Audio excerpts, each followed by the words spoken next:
What kind of woman runs toward gunfire for a child she has never met? Nora Blake was just a waitress in a rain-soaked Atlantic City diner, counting tips, hiding overdue bills in her apron pocket, and trying to make it through one more shift unnoticed. Then the windows shattered. Men with guns stormed in, and a 6-year-old girl in a yellow dress stood frozen in the crossfire. Nora didn't know the child's name. She didn't know her father was Vincent Callahan, the most feared mafia boss on the Jersey coast. She only knew that someone had to move. By the time the sirens came, blood was running down Nora's shoulder. The little girl was clinging to her, and one whispered word changed everything. Mom. Stay until the end, because this isn't just a mafia romance. It's a story about the kind of love that chooses to stay. Like this video and comment where you're watching from. That single word had not come from nowhere. 18 minutes before, Nora Blake stood bleeding in the alley with a stranger's child wrapped around her neck. She was standing under the yellow lights of Ruby's Pier Diner, wiping maple syrup off table 7, and pretending she was not counting the hours until rent was due. Rain pressed against the front windows in silver sheets.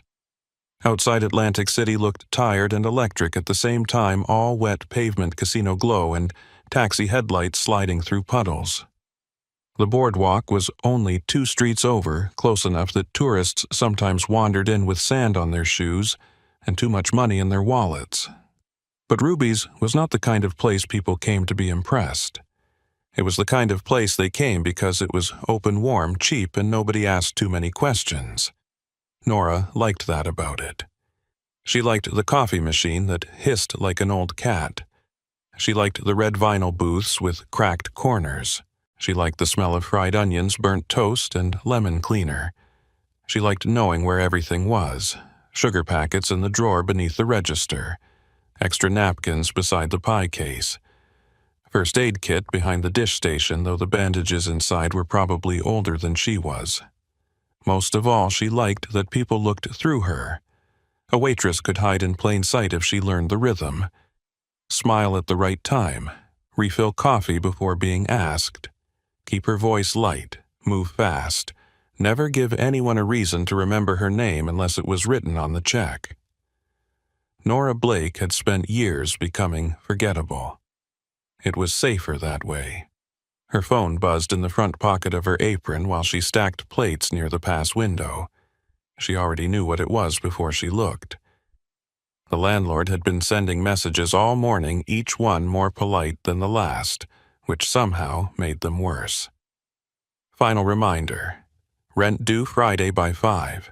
Nora stared at the screen until it dimmed. Friday. 3 days away. Her bank balance would have made a stronger woman laugh and a weaker one cry. Nora did neither. She slid the phone back into her pocket, picked up a fresh pot of coffee, and walked to booth 4. The man sitting there had been reading the same newspaper for 20 minutes. "Warm up?" Nora asked. He lifted his cup without looking at her. She poured. "Thanks, sweetheart." She hated when strangers called her sweetheart, but she smiled anyway. Any time. At the counter, 2 construction workers argued about a football game. Near the window, an older couple split a slice of cherry pie with the seriousness of people who had been married long enough to know exactly how much the other would eat. A teenager in a casino uniform sat alone, still wearing a name tag from the night shift, his head bowed over a plate of eggs he had barely touched. Ordinary lives, ordinary hunger. Ordinary exhaustion. That was what Nora loved and hated about Ruby's. Everybody came in carrying something. Nobody had to explain it. Behind the counter, Hank the cook slapped a bell with the flat of his palm. "Order up, Nora." She turned, table 12.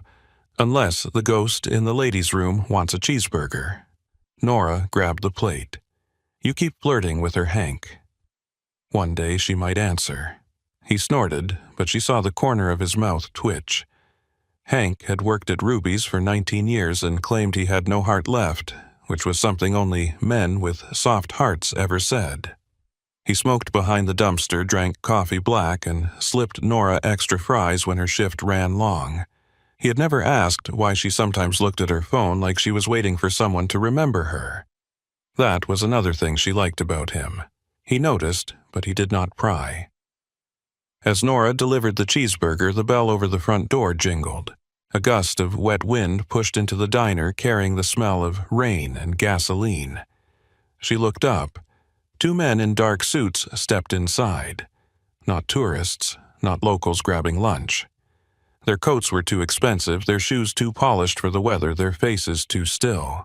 One scanned the room from left to right. The other kept his hand near the inside of his jacket. Nora lowered the plate in front of table 12. Anything else, the customer did not answer. His eyes had gone to the men at the door. Everyone noticed them. Everyone pretended not to. The taller man approached the counter, his gaze settling on Darlene, the day manager who had been pretending to count receipts. "Private room," he said. Darlene's smile turned bright and nervous. "Of course. Mr. Callahan's already expected." The name moved through the diner without anyone saying it again. Callahan. Nora felt it land in the room like a hand pressing down on the back of her neck. She had heard the name before. Everybody in Atlantic City had. Some people spoke it like a warning. Some like a prayer. Some like they were afraid even the walls might be listening. Vincent Callahan owned restaurants, shipping companies, 6 construction contracts, and pieces of casinos that did not appear on official paperwork. At least that was what people said. Nora did not know what was true. She only knew men lowered their voices around that name, and cops walked slower when his cars passed. Darlene leaned close as Nora returned to the counter. "Private room needs water, black coffee, and no interruptions." Nora wiped her hands on her apron. "Why are you looking at me because Miguel called out, and I'm not walking back there?" "Darlene, just drop the tray and leave. Don't stare, don't listen. Don't do that thing where your face says what your mouth is smart enough not to." Nora gave her a flat look. "My face is innocent. Your face has opinions." Before Nora could answer, the front door opened again. This time, the whole diner seemed to hold its breath. Vincent Callahan entered without hurry. He was not the largest man in the room, but the space bent around him anyway. He wore a black overcoat, damp at the shoulders.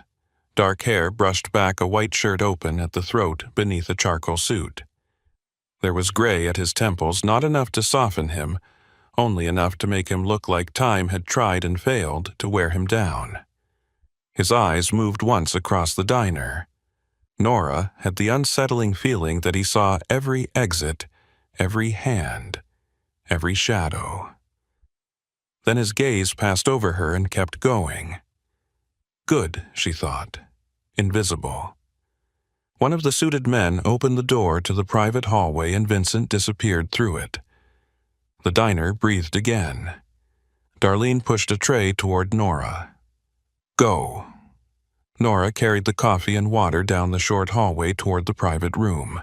The carpet back there was newer than the rest of the diner, paid for by men who did not like their shoes touching sticky tile.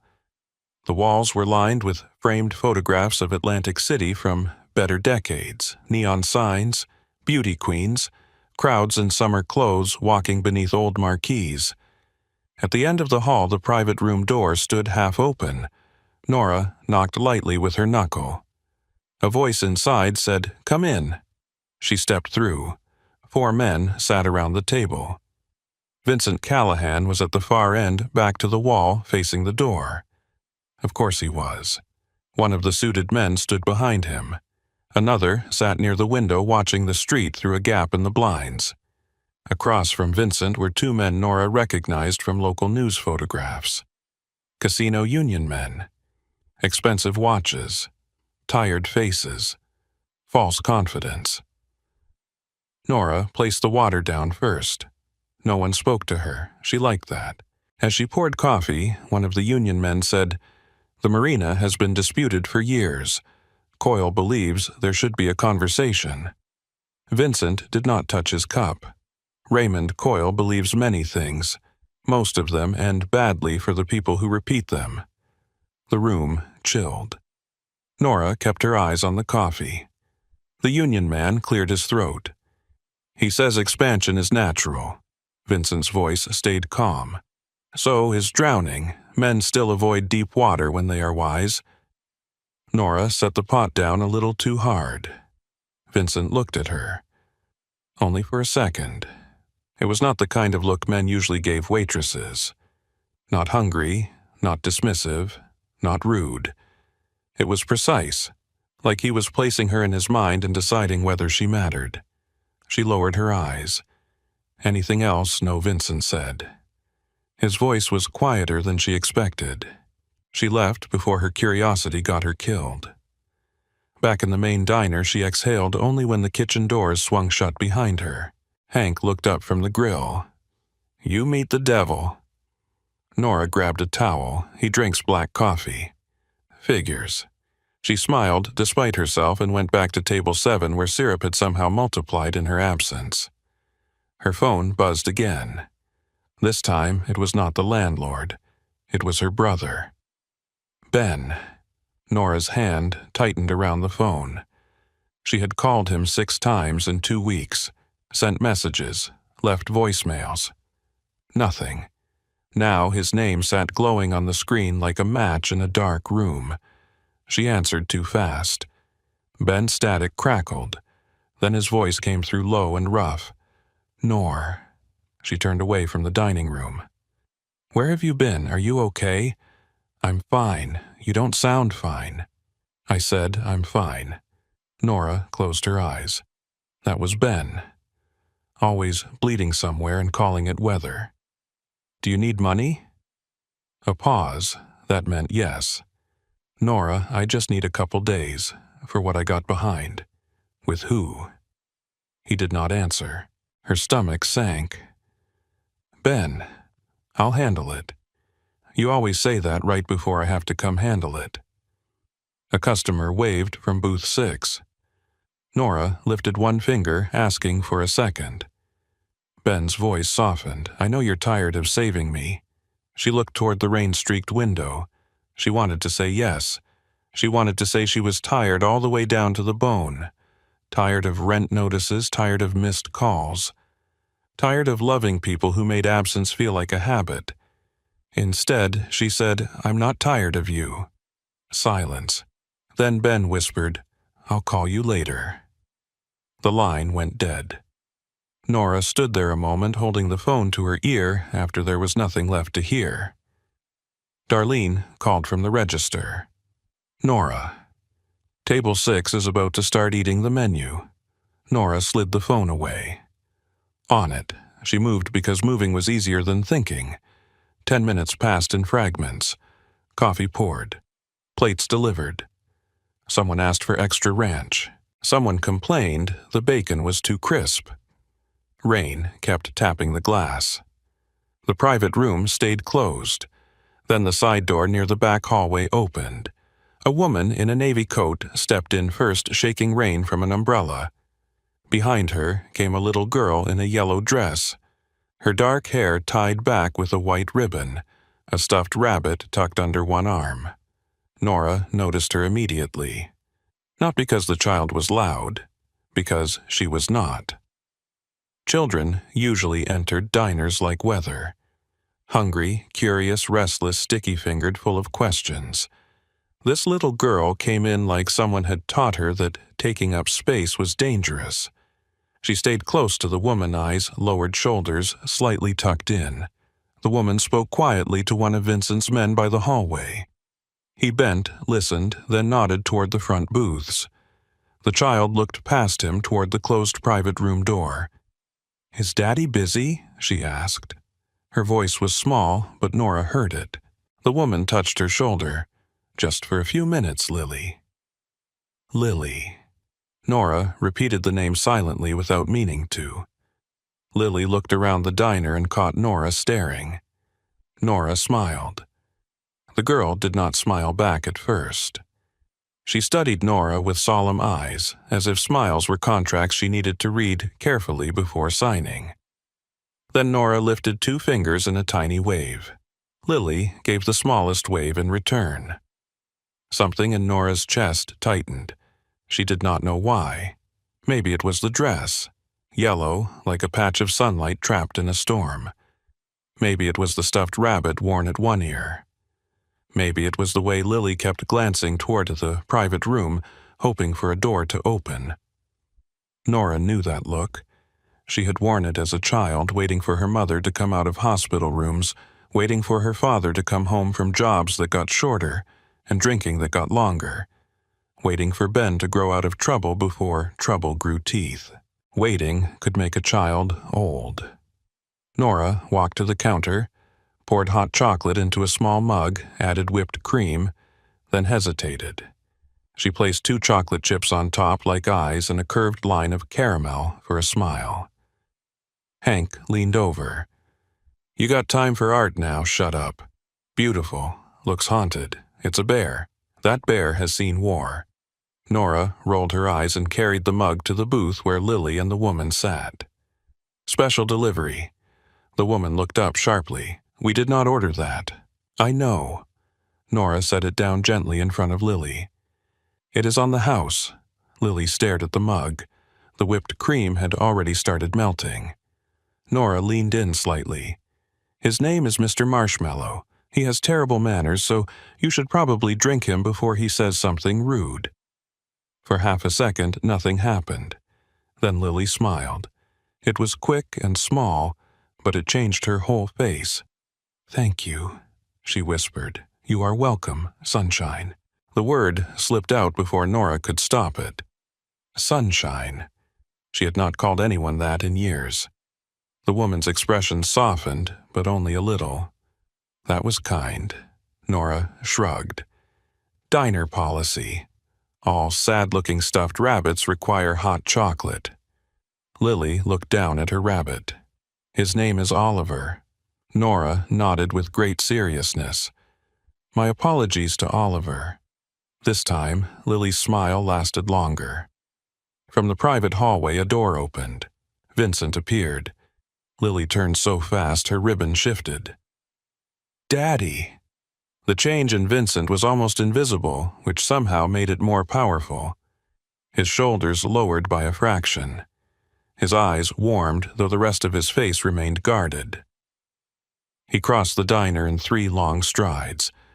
Lily slid out of the booth and ran to him. He crouched before she reached him, catching her with one arm as if the movement were practice necessary and painful all at once.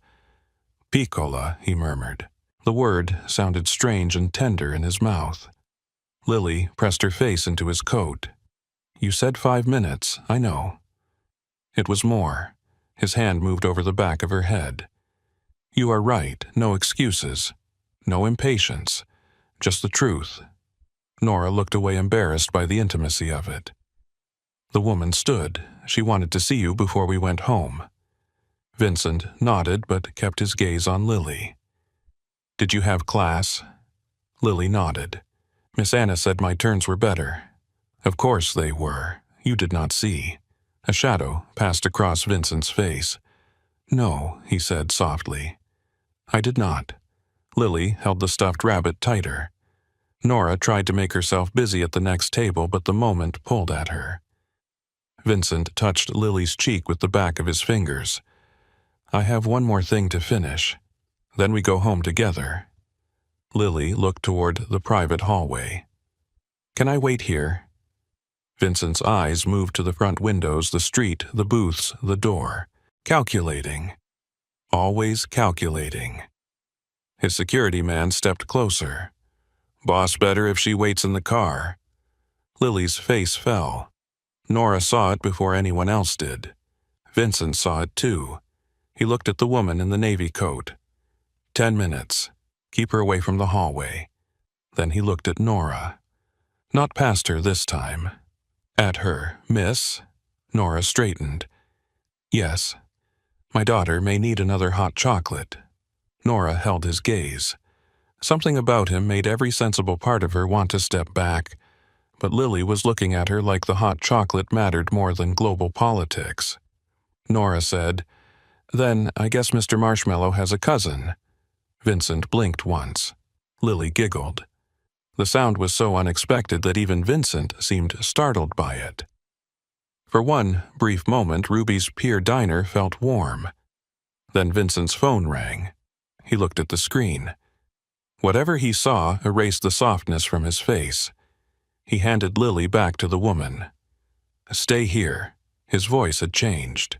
Lily noticed. "What is wrong?" "Nothing for you to worry about." Children always knew when adults lied gently. Lily's fingers tightened around Oliver. Vincent turned toward the private hallway, already answering the call. Nora carried dishes to the bus tub, but her eyes went to the front windows. Outside, traffic crawled through rain. A taxi passed, then a delivery truck. Then a black SUV turned the corner too fast. Nora noticed because the tires hit a puddle hard enough to send water over the curb. The SUV did not slow. It came straight towards the diner. At first, her mind refused to understand what her body already knew. Her hands went cold. The vehicle jumped the curb and stopped crooked in front of Ruby, so close its headlights flooded the dining room white. The old couple by the window looked up from their pie. The teenager in the casino uniform lifted his head. Hank shouted from the kitchen, "What the hell?" The SUV doors opened. 3 men stepped out into the rain. Dark clothes, covered faces, weapons low against their sides. Nora's tray slipped in her hand. Across the diner, Lily stood from the booth. The woman in the navy coat reached for her. From the private hallway, Vincent's security man shouted a single word. "Down." The first bullet struck the front window before anyone had time to pray. The sound tore the diner in half. Glass burst inward like 1,000 silver teeth. The old couple by the window disappeared beneath their table. The teenager in the casino uniform dropped so fast his chair flipped backward. Someone screamed. Someone else kept screaming after the first voice ran out of air. Nora did not move at first. Her body froze with the tray still in her hands, coffee cups rattling against cheap white saucers. Her mind tried to make sense of the impossible shape of the moment. Rain on the windows, men in masks. Guns pointed into a room full of people who had only come for lunch. Then she saw Lily. The little girl was standing beside the booth, no longer holding the woman's hand. The woman had fallen hard against the edge of the table, one hand pressed to her temple. Lily's yellow dress flashed under the diner lights as she turned toward the private hallway. "Daddy." Her voice was swallowed by another shot. Nora saw the gunman near the door swing his weapon toward the back of the diner, toward the hallway, toward the small bright target of a child who did not understand that grown men could hate her father enough to aim at her. Nora's tray hit the floor. She ran, not gracefully, not bravely, in the way stories made bravery look clean. She ran with terror, clawing up her throat with coffee, splashing over her shoes with her heart beating so hard it seemed to shake the world around her. A bullet punched into the wall behind Lily. The little girl flinched but did not move. Nora reached her in 4 steps. She grabbed Lily around the waist, lifted her off the ground, and turned her own body between the child and the front windows. Pain flashed white through her shoulder. It was hot first, then cold, then so sharp it stole the breath from her lungs. Lily screamed against her neck. Nora stumbled into the side of a booth, caught herself, and pulled the girl down with her. "Look at me," Nora said, though her voice sounded far away. "Lily, look at me." The girl's eyes were enormous, wet, lost. Nora pressed a shaking hand to the back of Lily's head. "Do not look over there. Look at me." Another burst of gunfire ripped through the diner. The private room door slammed open. Vincent Callahan appeared with a gun in his hand and murder in his eyes. For 1 second, his gaze found Lily. Then it found Nora wrapped around her. That 1 second carried more fear than Nora had ever seen on a man's face. Cole Mercer grabbed Vincent by the arm and pulled him back as bullets chewed into the doorframe. Boss move. Vincent did not move. Lily. Nora did not wait for him. She knew the diner. She knew there was a back way through the kitchen, past the freezer, through the exit that stuck unless you hit it at the right angle. She pulled Lily against her chest. Hold on to my apron. Lily's fingers locked into the fabric. Nora crawled first, dragging them behind the counter as plates exploded above them. A sugar jar shattered. Coffee streamed over the edge of the counter and fell in hot drops beside Nora's hand. Hank was on the floor near the grill, his face pale beneath his beard. Nora. Back door, she gasped. He nodded and reached up, yanking a heavy pan from the stove. When one of the masked men shoved through the swinging kitchen doors, Hank hurled it with both hands. It caught the man in the face with a sickening crack. Go, Hank shouted. Nora went. The kitchen was chaos. Steam hissed from an open dishwasher. The fryer popped angrily. Someone was crying beneath the prep table. Nora moved through it on instinct, one arm around Lily, the other hanging strangely at her side. Her shoulder was bleeding badly now. She felt it soaking her sleeve, felt each pulse of pain with every step. Lily looked up at her. You're hurt. Nora forced air into her lungs. Still moving, aren't I? The girl let out a broken sob. Nora softened her voice. Almost there, sunshine. The word steadied both of them. The back exit came into view. Nora hit the emergency bar with her hip. For one horrible second, the door did not open. No, she whispered. She hit it again. Harder. The door flew outward, and rain rushed over them. The alley behind Ruby's smelled like wet brick garbage and ocean wind. Nora dragged Lily outside, then turned and slammed the door shut behind them. Her fingers slipped on the lock. Blood made everything slick. Click. The lock caught. Nora pressed her forehead against the cold metal. Only then did her knees give out. She sank to the ground, pulling Lily into her lap before the child could fall with her. The rain soaked them both. Lily curled against Nora like she could crawl under her skin and hide there. Inside the diner, the gunfire changed. Farther away. Faster. Then came shouting tires, shrieking engines, roaring. The attack ended the way it began, with violence moving too quickly for the heart to understand. Nora wrapped her good arm tighter around Lily. You're okay, she whispered. You're okay. Lily was shaking so hard her teeth clicked. No, no, no. Yes, Nora said, though she did not know if it was true. I've got you. The first police car screamed into the alley with blue lights spinning across the wet brick walls. Then another, then an ambulance. Men and women in uniforms rushed toward them, voices overlapping. Ma'am, are you hit? Can you tell me your name? Is the child injured? Nora tried to answer, but the words tangled. Lily began crying louder when a paramedic reached for her. No, no, don't take me. Nora tightened her hold. She's scared, she said. Give her a second. Ma'am, you are bleeding. I know. We need to look at your shoulder. I said, give her a second.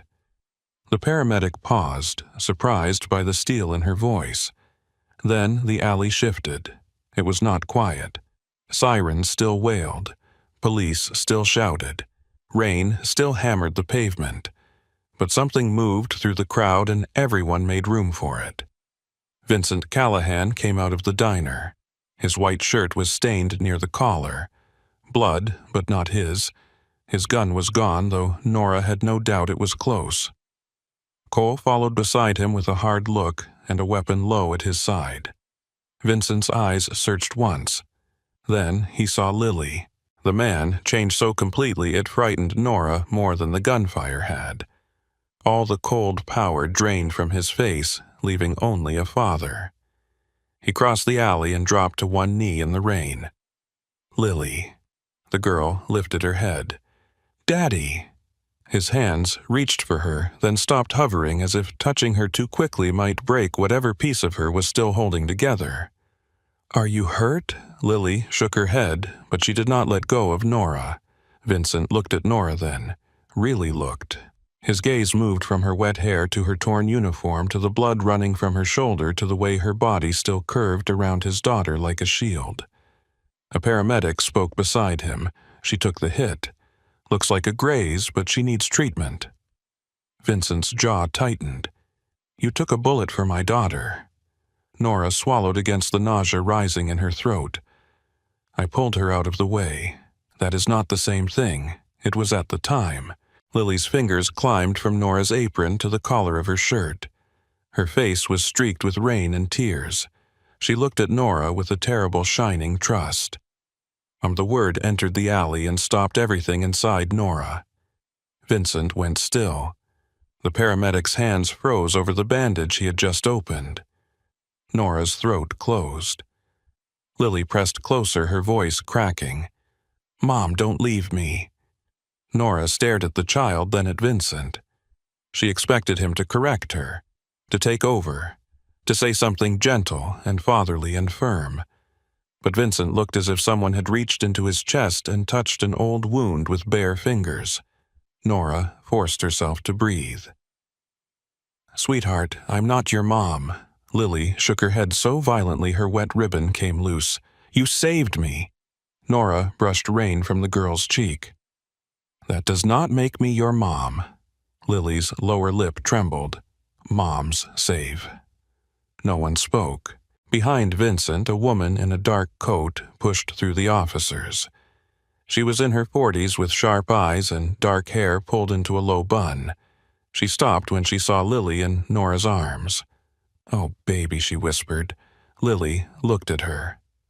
Aunt Maggie. Maggie Callahan moved closer but did not reach for her. That restraint told Nora everything. This family had learned not to grab at broken things. Maggie looked at Vincent. She is in shock. Vincent's voice was rough. I know. A police officer approached, but Cole stepped between him and the family with quiet menace.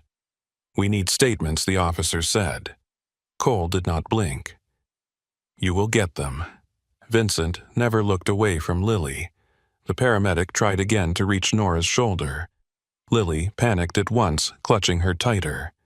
No. Nora winced as Lily's hand pressed near the wound. It's okay, Nora whispered. They are helping. Lily shook her head. They'll take you. I am right here. You'll leave. The fear in her voice was not about the alley. It was older than the gunfire. Nora looked at Vincent. He understood. She saw that he did, and hated that he did. Maggie knelt beside Lily. Darling Nora needs a doctor. Lily buried her face against Nora. Then she comes with us. Nora felt every adult in the alley turn toward her. She almost laughed. Not because it was funny, but because the world had become so strange that laughter seemed as reasonable as anything else. I have a shift, she said weakly. Maggie looked toward the ruined diner. I think your shift is over. Vincent's eyes stayed on Nora. I have doctors at my home. Security, privacy. You will be treated there and then taken wherever you wish to go. Nora stiffened. I do not get into cars with men like you. For the first time, something like respect moved through his expression. Good. The answer startled her. Vincent leaned closer, keeping his voice low enough that only she could hear. Listen to me, Miss Blake. The men who attacked today work for a man who will know by nightfall that you saved my daughter. He will know Lily clung to you. He will know your name. If you go home alone, you will not be safe. Cold slid beneath Nora's skin. How do you know my name? Vincent glanced at her name tag. Nora looked down. Nora. Bright red letters on cheap plastic. She suddenly hated that little badge. Lily whispered, please. That was the word that undid her, not Vincent's warning. Not the blood, not the rain, not the fear of faceless men finding her apartment with the broken lock. Please. Nora looked at the child in her lap and saw someone who had already lost too much. Just until she calms down, Nora said. Vincent nodded once. Just until then. Maggie's mouth tightened like she recognized the lie and chose kindness over truth. The paramedics bandaged Nora quickly in the alley, wrapping her shoulder while Lily kept one hand twisted in her apron. Nora's vision blurred once. Vincent noticed and reached out as if to steady her, then stopped before touching her. That restraint again. Nora hated that she noticed it. The ride to the Callahan house happened through tinted windows and rain. Lily sat pressed against Nora's side in the back of a black SUV, her small hand tucked inside Nora's good one. Vincent sat across from them. Silent, one elbow resting on his knee, his eyes never leaving his daughter for long. Nora watched Atlantic City slide past in smears of neon and water. Casinos, pawn shops, boarded windows, luxury towers, the strange American kingdom of luck and loss. Her shoulder throbbed in time with her heartbeat. At one point, Lily's head drooped against her arm. Nora whispered, "She's asleep." Vincent's expression softened. She has not slept easily in 2 years. Nora looked at him. Since her mother? A muscle jumped in his jaw. Yes. Nora wanted to ask more. She did not. The SUV turned away from the brighter streets and followed the coast north. Houses grew larger, farther apart, hidden behind iron gates and stone walls. Finally, they stopped before a property that looked less like a home than a place built to survive a siege. The gate opened without anyone touching it. The driveway curved through black trees shining with rain. Security lights glowed along the roofline. Cameras tracked the vehicle. Men in dark coats stood beneath the front awning, speaking into earpieces. Nora stared. "You live here?" Vincent looked almost embarrassed. "My daughter lives here. I try to make it safe." Nora looked at the guards, the cameras, the walls. Safe and happy are not always the same thing. The words left her before she could stop them. Cole in the front seat looked back sharply. Vincent did not. He only watched Lily sleeping against Nora's side. "No," he said quietly. "They are not." Inside, the house was warm but not welcoming. Marble floors reflected chandelier light. Dark wood staircases curved upward into shadow. Paintings lined the walls, old landscapes and stern ancestors, and one large portrait of a woman with kind eyes holding a baby wrapped in white. Nora stopped in front of it. Lily as a baby. The woman must have been Evelyn. Vincent followed her gaze. For a second, his face closed completely. Maggie appeared beside them and touched Nora's elbow gently. "Come upstairs. The doctor is waiting." A doctor in a gray suit cleaned Nora's shoulder in a guest bedroom larger than her entire apartment. The bullet had torn across the top of her shoulder without lodging inside. Lucky, the doctor said. Nora almost told him that luck had a strange sense of humor. Lily refused to leave. She sat on the bed beside Nora, holding Oliver the rabbit in one arm and Nora's hand in the other. Every time Nora winced, Lily's face crumpled.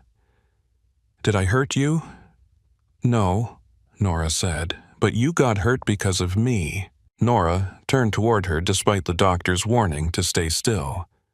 "Lily, look at me." The girl looked up. "I got hurt because bad men brought guns into a diner, not because of you." Lily's eyes filled.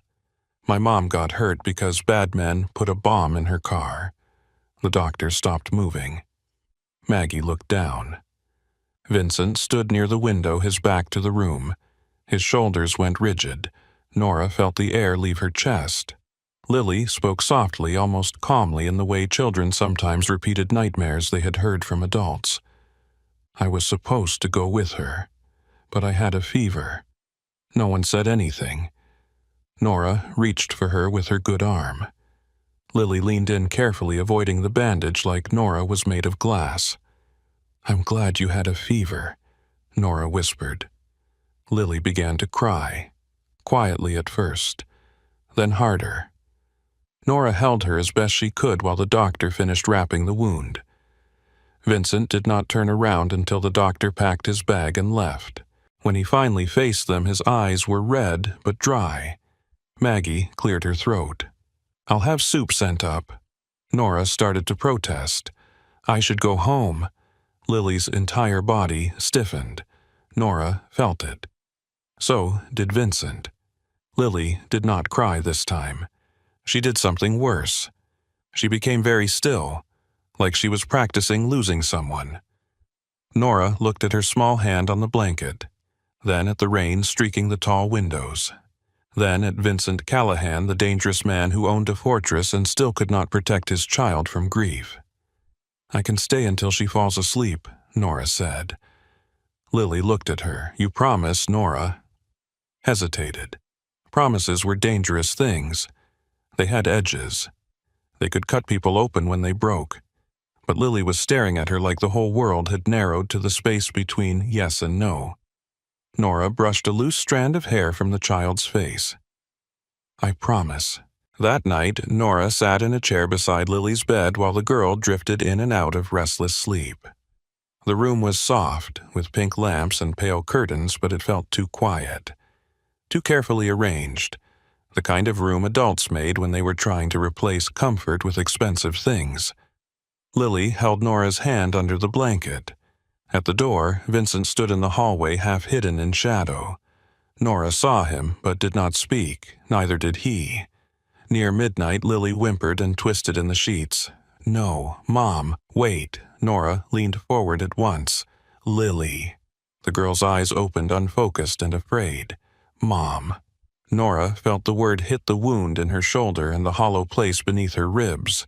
She should have corrected her. Instead, she whispered, "I'm here, sunshine."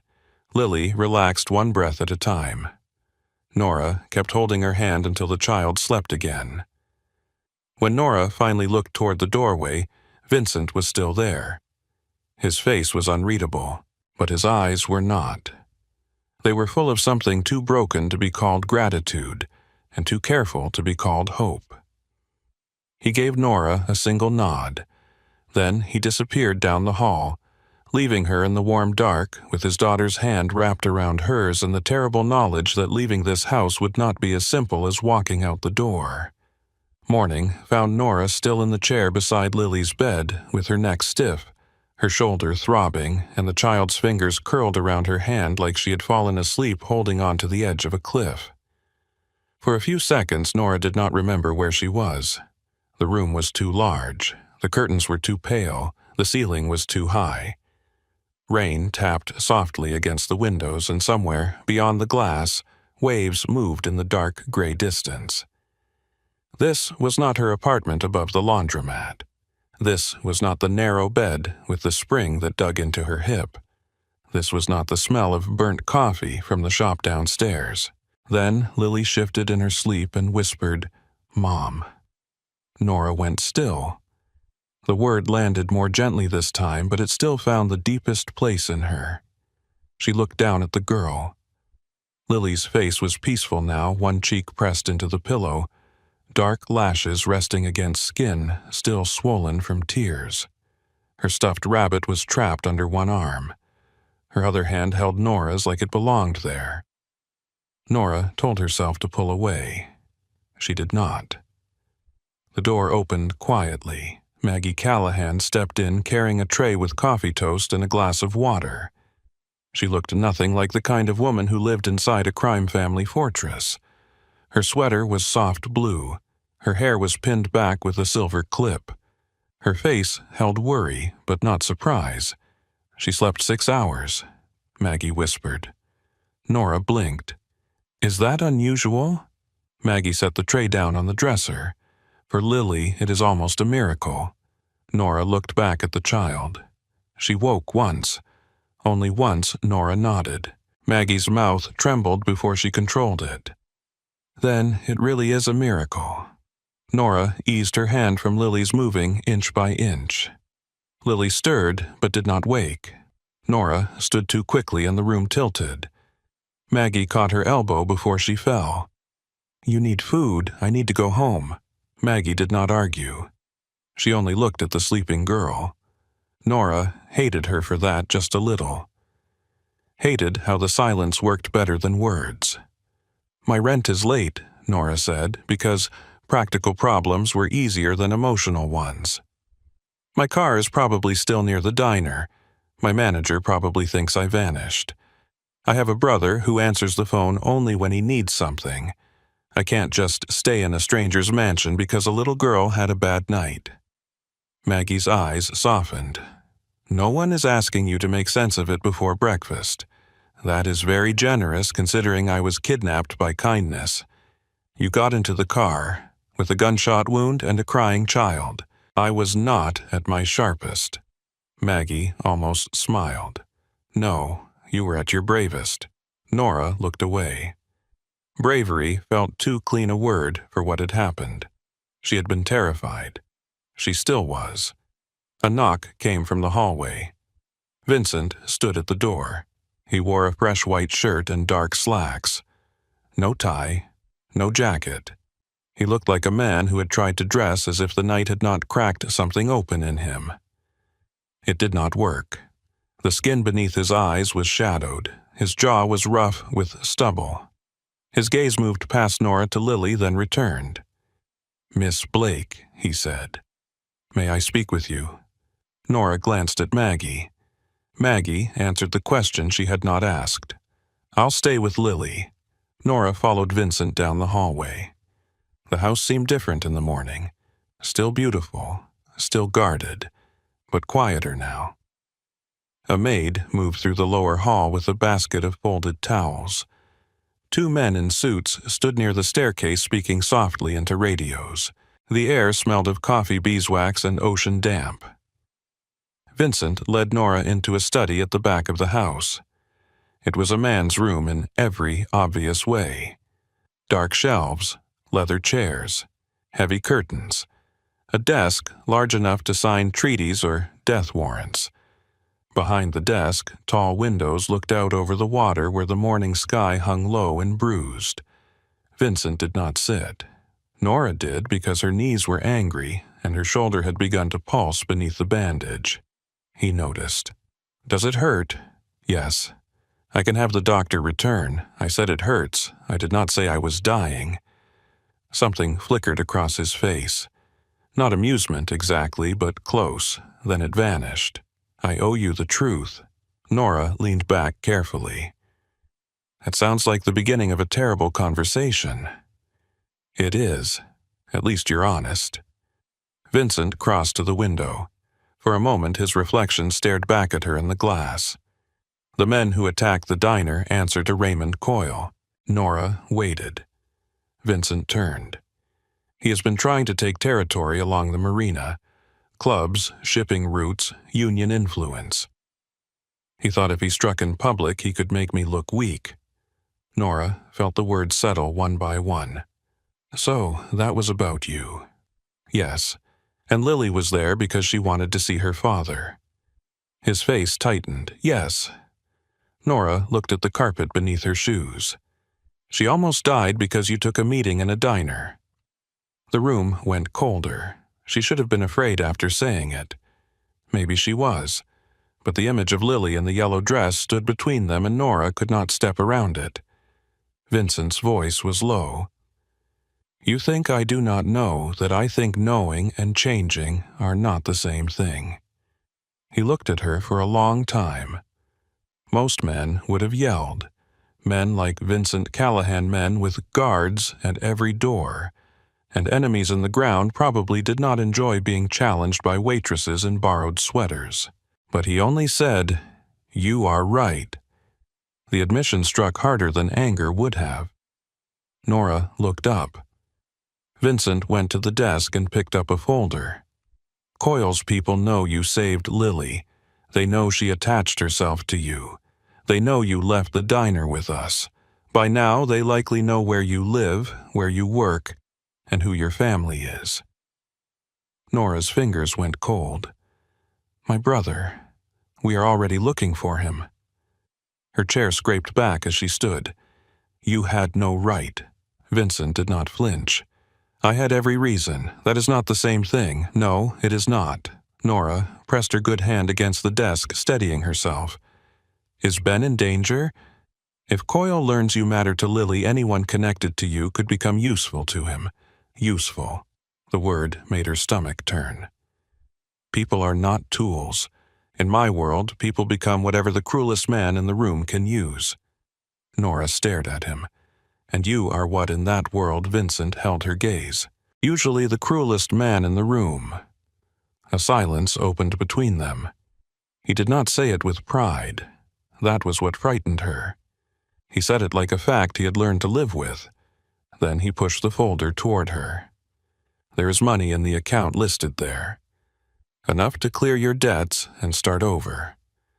I can put you in a safe apartment in Boston, Chicago, Denver, wherever you choose. New identification if needed. A job that does not involve serving coffee to men who bring violence to your door. Nora looked at the folder but did not touch it. You are offering to erase me. I am offering to keep you alive. I was alive yesterday. Yesterday, Coyle did not know your name. Nora laughed once sharp and empty. Yesterday, my landlord knew it. My brother knew it when he needed cash. My manager knew it when a double shift opened. That was about it. Vincent's expression changed. Nora hated that she had said so much. She stepped back. I need air. He did not stop her. She found the garden through a side door near the breakfast room. The rain had faded to mist, leaving the stone paths slick and the hedges shining. Beyond the lawn, the ocean moved under a sky the color of steel. Nora walked until the house was behind her, and the cold got through the borrowed sweater. A greenhouse stood at the edge of the garden, its glass panes fogged from within. She almost went inside, then heard soft voices. Maggie and Lily. Nora stopped beside a hedge. I scared her, Lily said. You had a scary night, Maggie answered. She wants to leave. Nora's throat tightened. Maggie was quiet for a moment.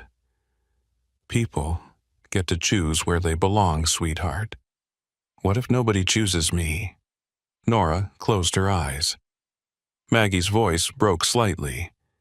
Your father chooses you every day, but Daddy is sad when he chooses me. Nora opened her eyes. That was the thing about children.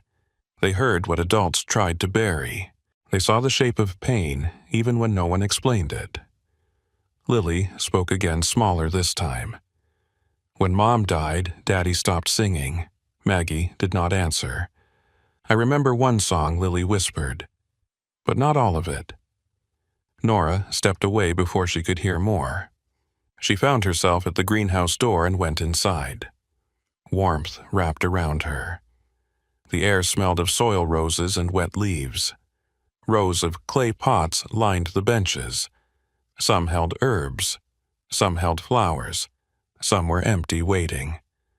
A framed photograph sat on a shelf near the back. A woman with dark hair and kind eyes knelt in this same greenhouse laughing at something outside the frame. Her hands were covered in dirt.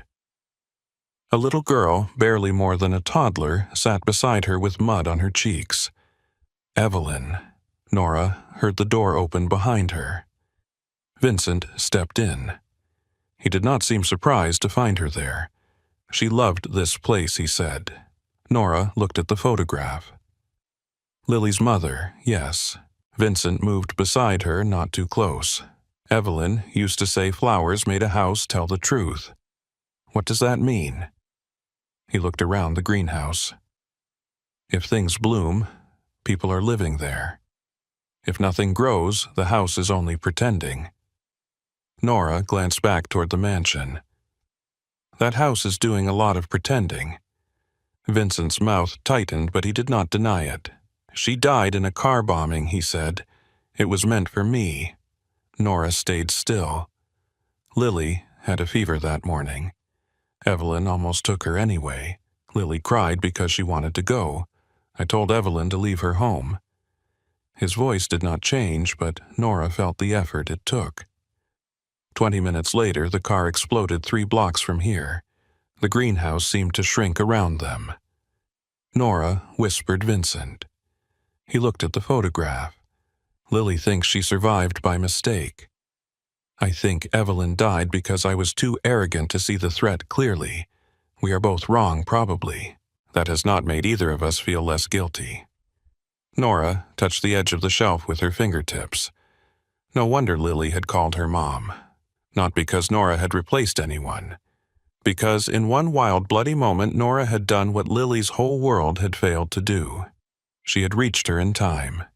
Vincent said, "Since that day, I have given Lily guards, gates, tutors, drivers, cameras, doctors."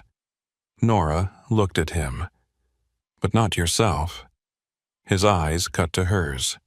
She continued softly, "You are here.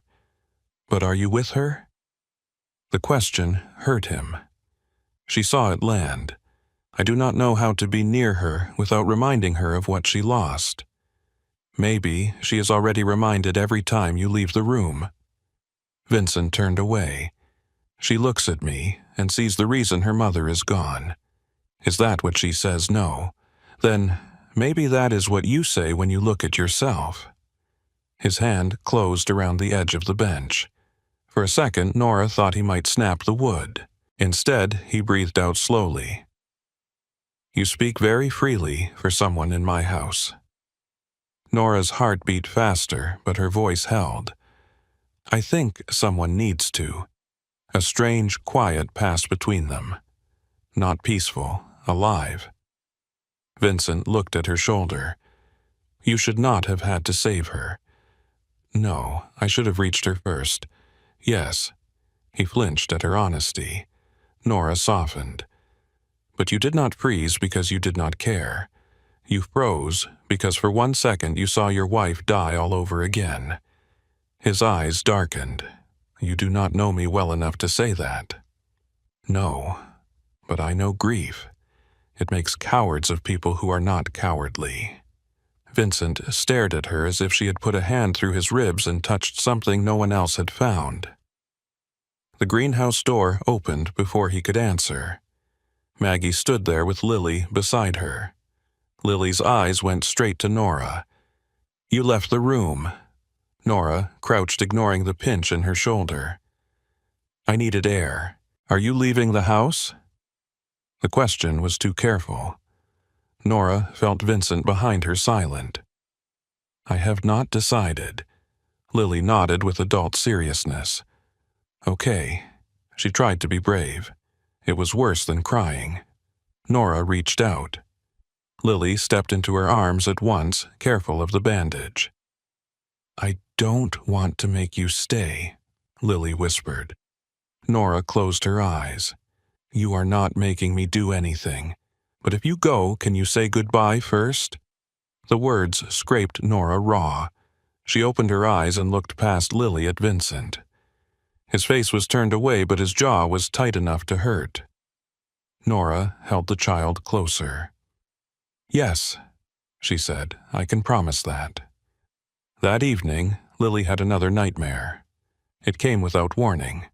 One moment, the house was quiet, wrapped in the blue hush after dinner. The next, a scream tore down the hall. Nora was in the guest room trying to button one of Maggie's borrowed shirts over her bandage. She ran before thinking, bare feet hitting the polished floor. Vincent reached Lily's door, at the same time his hair damp from a shower, a gun already in his hand. They looked at each other for half a breath. Then Nora opened the door. Lily was tangled in the sheets, sobbing so hard she could barely breathe. "No, Mom, don't start the car. Don't go. Please don't go." Vincent stopped in the doorway like he had been shot. Nora climbed onto the bed. "Lily, sunshine. Open your eyes." The girl fought her for a moment, trapped in whatever burning memory had taken her. Nora lowered her voice. "No car, no fire. You're in your room. I am here. Your daddy is here. Lily's eyes opened. She gasped. Mom. Nora gathered her close. I am here. Vincent made a sound so quiet, Nora almost missed it. Lily looked toward him. Daddy? He stepped forward slowly and set the gun on the dresser far away from the bed. I am here too, Piccola. Lily reached for him. Vincent looked almost startled, then sat on the edge of the bed. His large hand covered Lily's small one. I couldn't save her. Lily sobbed. Vincent's face broke. No, baby. That was never your job. I was supposed to go. No, I should have been there. His voice roughened. No. God, no. Lily cried harder. Vincent looked helplessly at Nora. Nora whispered, Tell her. He swallowed. Then he bent over his daughter's hand. Your mother loved you more than anything in this life. She would have burned the whole world down to keep you safe. You being home that day was not a mistake. It was the only mercy we were given. Lily shook her head against Nora's chest. But she left. Vincent closed his eyes. Yes, everyone leaves. Nora held her breath. Vincent opened his eyes and looked at Nora over Lily's head. Then he said the words like they cost him blood. I have been leaving too, even when I was in the house. Lily went still. Vincent touched her hair. I am sorry. Nora felt the room change. Not fixed. Nothing so simple. But something moved. A locked door opening a little. A child hearing the truth without being asked to carry it alone. Lily sniffled. Can you stay until I sleep? Vincent looked at Nora, then back at his daughter. Yes. Lily grabbed Nora's hand too. Both Nora should have said she needed rest, should have kept distance, should have remembered the folder in Vincent's study and the danger with her name on it. Instead, she settled beside Lily. Both. Lily fell asleep between them an hour later, her breathing uneven but calm. Vincent remained on the edge of the bed long after Nora thought he might leave. Their hands rested close on the blanket, not touching.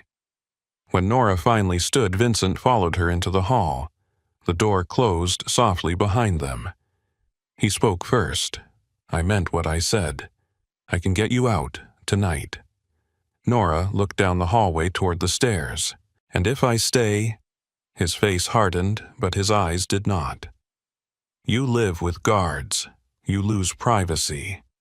Coyle may use you. My enemies become a fact of your life. People around me get hurt, Nora. It was the first time he used her name. She felt it more than she wanted to. My life was not exactly safe before you, she said. It was just smaller. That is not an answer. She turned to him. What does Lily want? Vincent looked toward the closed door. My daughter wants a mother who does not disappear. The honesty in his voice nearly undid her. And what do you want? He did not answer right away. Rain moved against the windows at the end of the hall. Finally, Vincent said, I want my daughter to wake up without fear in her throat. I want her to laugh without looking guilty. I want to stop seeing my wife's death in every room of this house.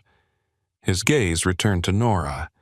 And I want you to choose freely, because if you stay out of pity, Lily feels it. If you stay out of fear, Coyle wins.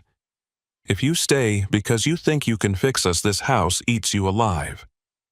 Nora's chest tightened. Then what reason is left?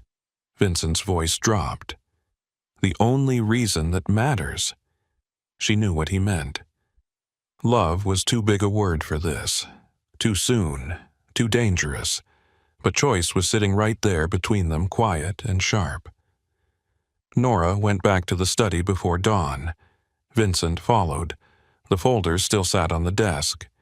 Money, escape, a clean door out of a dirty world. She opened it and looked at the papers.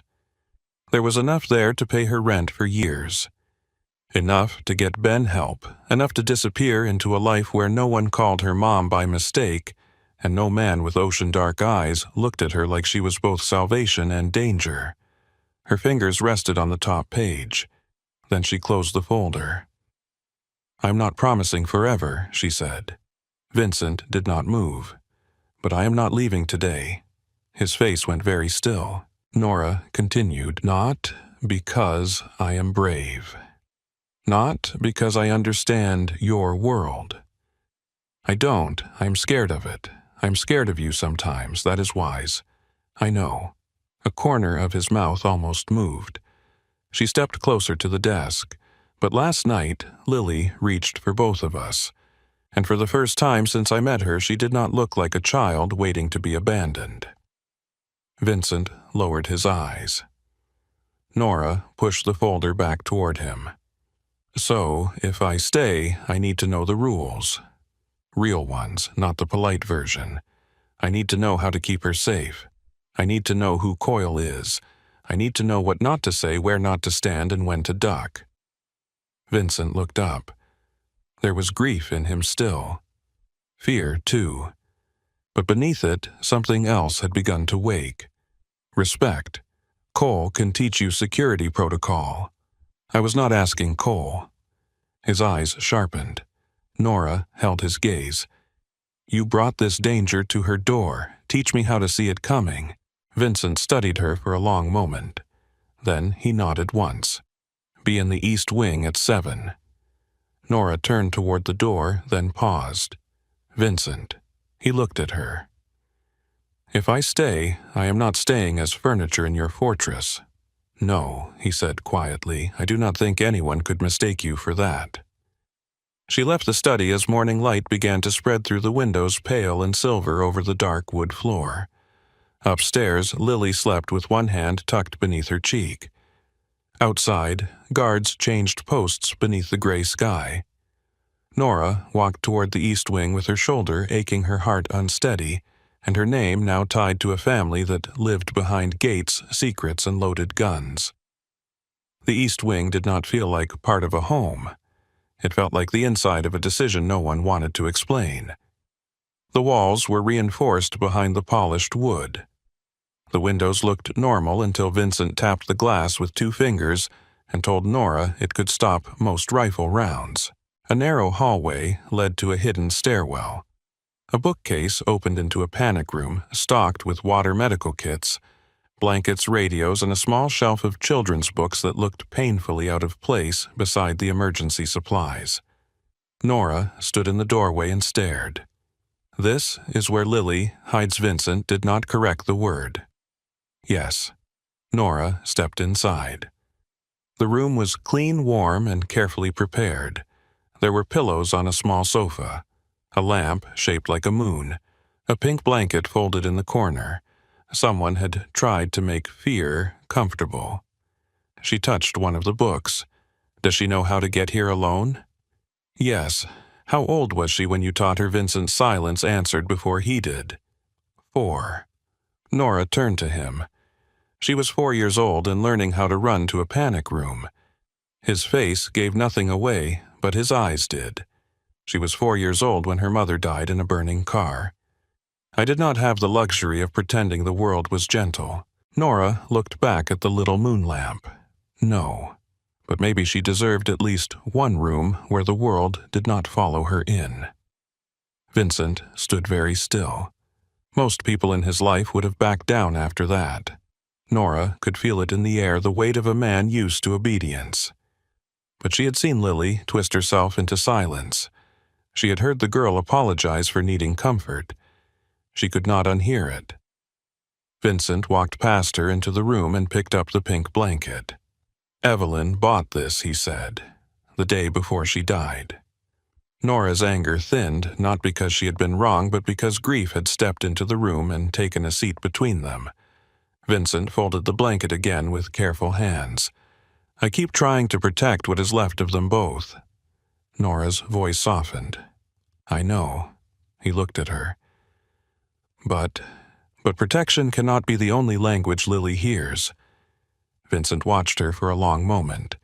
Then he nodded toward the door. "Show me." Nora blinked. "What?" "Show me another language." That was how it began. Not with grand promises, not with a clean change of heart. With Vincent Callahan standing in a panic room at 7 in the morning, asking a waitress with a bandaged shoulder how to make his daughter's world less cold. By breakfast, Lily knew something had shifted. She sat at the long dining table in a pale blue sweater, her stuffed rabbit beside her plate watching Nora over a bowl of untouched oatmeal. Vincent sat at the other end with a black coffee, a phone, and the posture of a man trying not to frighten the room. Maggie poured orange juice. "Eat, darling." Lily pushed the spoon through the oatmeal. "Is Nora leaving today?" The question landed in the silverware and porcelain. Nora set down her coffee. "No." Lily looked up too quickly. "No, no." For how long Nora could feel Vincent watching her. She chose the truth but softened its edges. "For now, I'm staying." Lily's shoulders lowered a little. "Because Daddy said no." Nora said. "Because I said." The child absorbed that carefully. Her gaze moved from Nora to Vincent and back again. "Can we make pancakes?" Maggie smiled into her cup. Vincent looked faintly alarmed. Nora raised an eyebrow. For breakfast, Lily nodded. "Oatmeal tastes like wet paper." Vincent said Lily. Nora picked up the oatmeal spoon and looked into the bowl. "She's not wrong." For 1 second, silence held. Then Maggie laughed. It was not a polite laugh. It was real warm, surprised. Lily smiled as if the sound itself had turned on a light. Vincent looked at his sister, then at his daughter, then at Nora. "Pancakes," he said. Lily's eyes widened. "Really?" Vincent folded his napkin with grave seriousness. "It seems I have been outvoted by a woman with a gunshot wound and a 6-year-old food critic." Nora carried the victory into the kitchen. The first batch burned. The second stuck to the pan. The third came out shaped like something between a cloud and a crime scene. Lily insisted it looked like a starfish. Nora said it looked like New Jersey if New Jersey had given up. Maggie laughed again. Even one of the guards by the door lowered his head to hide a smile. Vincent stayed near the doorway at first, not inside the warmth, not outside it, watching like a man who had forgotten the rules of ordinary joy. Lily noticed. "Daddy, come flip one." His first instinct was refusal. Nora saw it move across his face. The old habit, the distance, the fear of touching something delicate with hands trained for darker work. Then he crossed the kitchen. Nora handed him the spatula. "Wrist loose," she said. Vincent looked at the pan like it might betray him. "I negotiate with killers." "Good. Then breakfast should only be mildly terrifying." Lily giggled. Vincent tried to flip the pancake. It folded in half and landed badly. Nora stared at it. "That pancake owed you money." Maggie covered her mouth. Lily laughed so hard she nearly fell off the stool. Vincent looked at the ruined pancake, then at Nora. For the first time since she had met him, he smiled. It was small, brief, almost private. But it changed his whole face. And Nora felt something inside her answer before she could tell it not to. The days began arranging themselves around small things. Nora learned that Lily liked her bedroom door open exactly 4 inches. Not 3, not 5, 4. She learned that thunderstorms made the girl go quiet before they made her cry. She learned that Lily loved ballet but hated being watched while practicing because her mother had been the one who used to clap from the couch. So Nora stopped watching. She sat on the floor with her back turned, pretending to read a magazine while Lily practiced turns behind her. "You're peeking," Lily said one afternoon. "I am deeply invested in this article about coastal kitchen tiles. You don't care about tiles. I might. You don't know my soul." Lily spun once, then twice. Her shoes whispered against the polished floor. Nora kept her eyes on the magazine. Was that good? It sounded beautiful. You can't hear beautiful. Of course you can. Lily was quiet for a moment. Then she said, Mom used to say that. Nora's throat tightened. What else did she say? Lily stopped moving. Adults usually became nervous when Evelyn entered the room through memory. They changed the subject, softened their voices, looked toward Vincent as if grief needed permission. Nora did not. She only waited. Lily sat beside her on the floor. She said, Roses listen better than people. Nora smiled. I believe that. She said Daddy sang badly. That I also believe. A small laugh escaped Lily. The door was open, and Vincent was standing in the hall. Nora saw him only because his shadow shifted. He did not step in. He did not interrupt. But when Lily said, I don't want to forget her, Vincent closed his eyes. Nora gently set the magazine aside. Then we won't let that happen. Lily looked at her. How? We ask people for stories. Maggie, your dad, anyone who loved her. Daddy doesn't talk about her. Nora looked toward the doorway. Vincent had not moved. Maybe he forgot that remembering can hurt and help at the same time. Lily pulled Oliver into her lap. Can you ask him? Nora touched the rabbit's worn ear. I can try. That evening, Nora found Vincent in the greenhouse. He stood among Evelyn's roses with his sleeves rolled to his forearms and a phone pressed to his ear. His voice was low, controlled, lethal. I do not care what Coyle heard. I care how he heard it. Find the leak.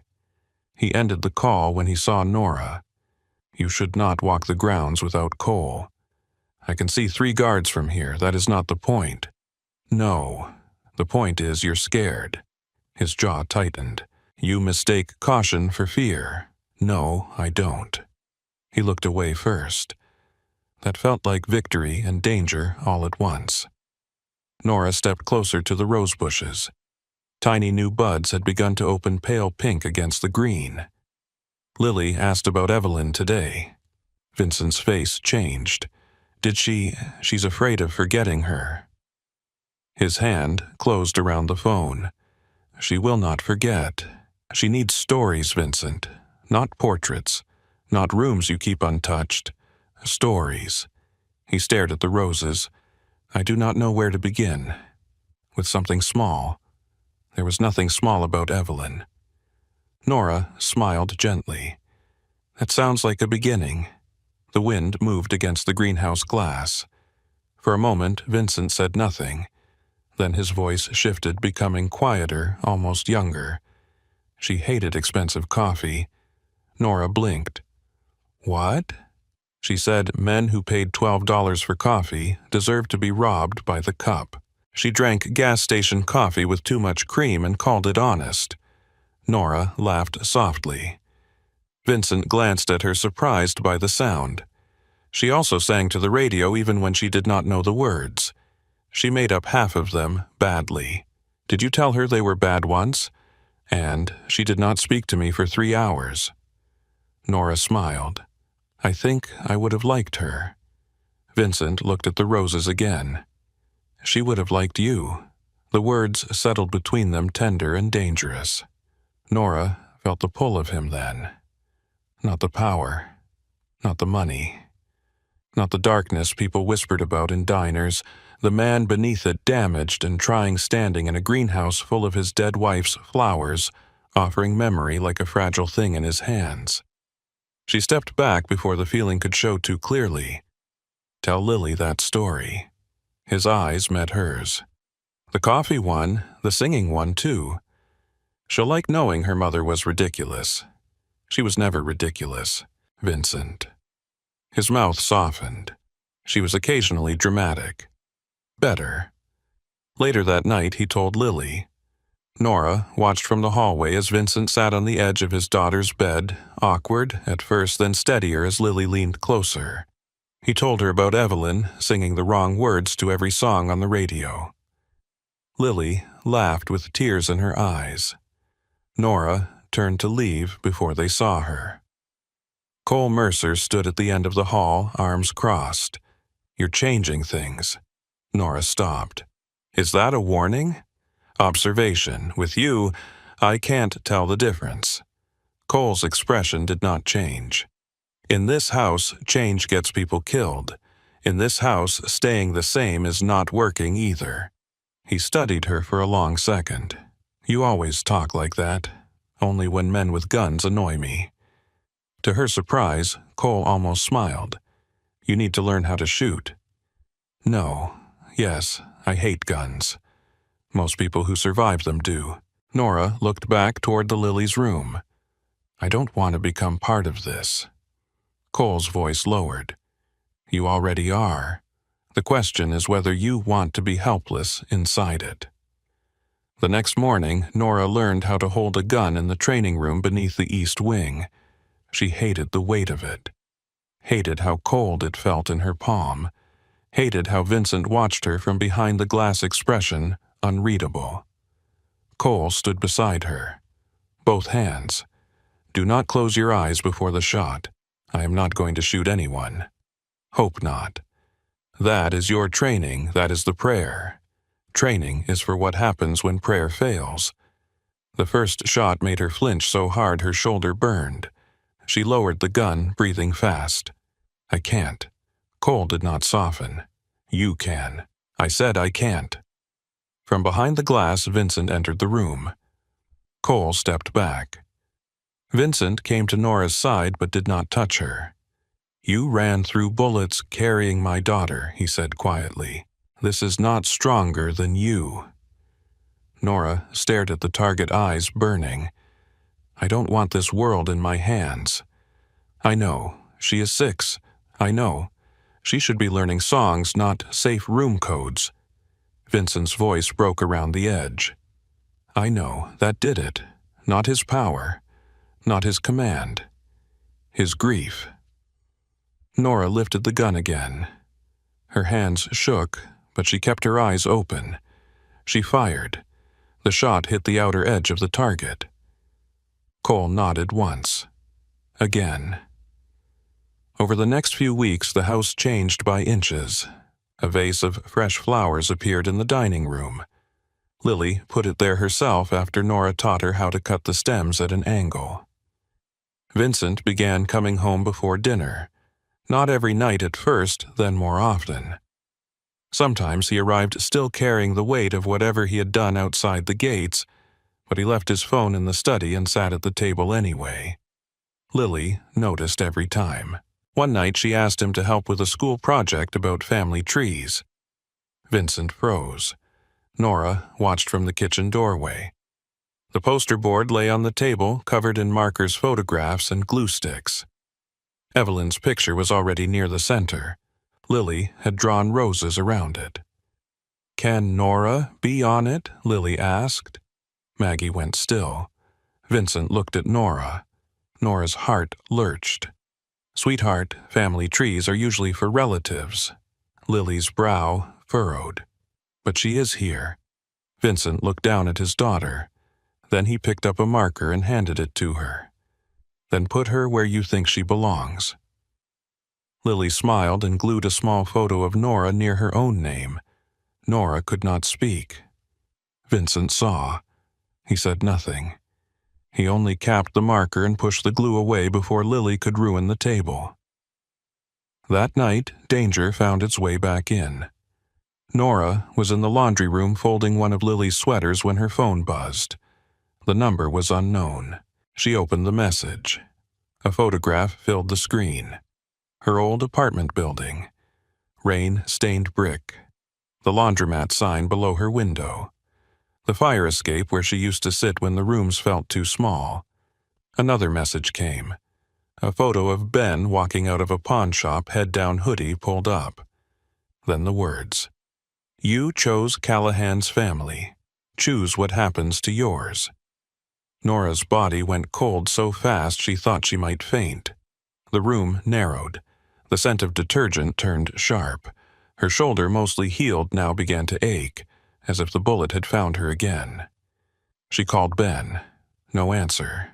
She called again. No answer. A third time. Nothing. Nora Vincent stood in the doorway.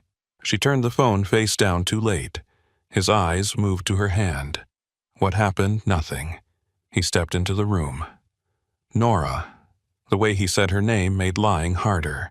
She handed him the phone. Vincent read the messages. The change in him was immediate and terrifying. Every trace of warmth vanished. The man in the greenhouse, the father at the dinner table, the almost smile over burned pancakes, all of it disappeared beneath something black and ancient. "Coyle," he said. Nora grabbed his wrist before he could turn away. "Don't." His gaze dropped to her hand. She let go, but did not step back. "Do not go burn down the city before we know where Ben is. Your brother has been threatened because of me." "Yes, and if you react like a monster, Coyle gets exactly what he wants." Vincent's jaw flexed.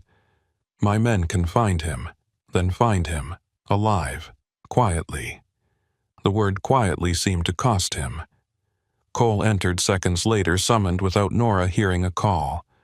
Vincent handed him the phone. "Find Ben Blake, now. No noise unless needed." Cole looked at Nora. For the first time there was no suspicion in his face, only focus. "We'll get him." Nora nodded, but her knees weakened. Vincent saw and reached for her. This time she let him. His hand closed gently around her elbow, warm and steady. "I am sorry," he said. She looked up at him. The apology did not fix anything. It did not make Ben safe. It did not erase the truth that her life had been pulled into a war she never chose. But it mattered that he said it. "My brother is an idiot," she whispered. "But he is my idiot." Vincent's mouth tightened. "Then we bring him home." Hours passed like broken glass. Nora waited in the study with Maggie while Vincent and Cole moved through phone calls, surveillance feeds, and names Nora did not know. Lily had been sent upstairs with a movie and 2 guards outside her door, but she appeared halfway down the staircase in her pajamas. Oliver clutched to her chest. "Is Nora sad?" Maggie went to her. "Come here, darling." Lily looked past her to Nora. Nora forced herself to stand. "I'm okay." Lily frowned. "You look like you did in the alley." Nora walked to the stairs and crouched. "My brother is in some trouble. Your dad is helping." Lily looked toward Vincent in the study. "Daddy fixes trouble." Nora followed her gaze. Vincent was on the phone by the window, his voice quiet, one hand braced against the glass. "I hope so." Lily touched Nora's cheek with small fingers. "You can hold Oliver until he does?" Nora almost broke. She accepted the rabbit with both hands. "Thank you." Just after midnight, Cole returned. Ben was alive. Bruised, terrified, and hiding in the back room of a closed bar near the marina after 2 of Coyle's men had tried to grab him. Cole's team had gotten there first. Nora sat down hard in Vincent's chair. Vincent ended his call and crossed the room. "He is safe." She pressed Oliver to her chest and closed her eyes. "Where is he being brought here?" Her eyes opened. "Here, it is the safest place," Nora almost argued. Then she looked at Lily on the stairs, Maggie's arm around her shoulders, Vincent standing between all of them and whatever waited outside. For once, she did not have to be the only person holding the line. Ben arrived an hour later with a split lip, shaking hands, and the shame of a man who had finally seen the size of the trouble chasing him. When he saw Nora, his face crumpled. "Nor," she slapped him. Not hard enough to injure him, hard enough to wake every bad decision in his body. Then she hugged him. "You stupid, stupid man." He clung to her. "I'm sorry." Vincent watched from across the foyer, saying nothing. Ben pulled back and noticed him. His eyes widened. "Oh, God." Nora wiped her face. "Yes, that is approximately the situation." Vincent stepped forward. "Mr. Blake?" Ben swallowed. "Sir, you will be protected here until this is resolved. While under my roof, you do not leave without permission, you do not use drugs, you do not gamble, and you do not lie to your sister." Ben nodded quickly. "Yes, sir." Vincent's voice lowered. "If you bring danger near my daughter, there will not be a second conversation." Nora shot him a look. Vincent looked back at her. "What I said conversation?" Ben looked between them with visible confusion and fresh terror. Lily appeared at the top of the stairs. "Is that Nora's brother?" Nora turned. "Yes." Lily came down 2 steps. He looked scared. Ben gave a weak laugh. "I am." Lily nodded solemnly. "It's okay. This house is scary first. Then it gets better." Vincent looked at Nora. Nora looked back. Neither of them smiled, not quite. But something passed between them that felt dangerously close to belonging. Later, after Lily returned to bed, and Ben was placed in a guarded guest room, Nora stood on the balcony overlooking the black ocean. The wind pulled at her hair. Her hands were wrapped around a mug of tea Maggie had pressed on her, and she had not drunk. Vincent stepped out behind her. "Your brother is safe. For tonight." "Yes." She looked at the water. "Do you ever get tired of saying that?" "What for tonight?"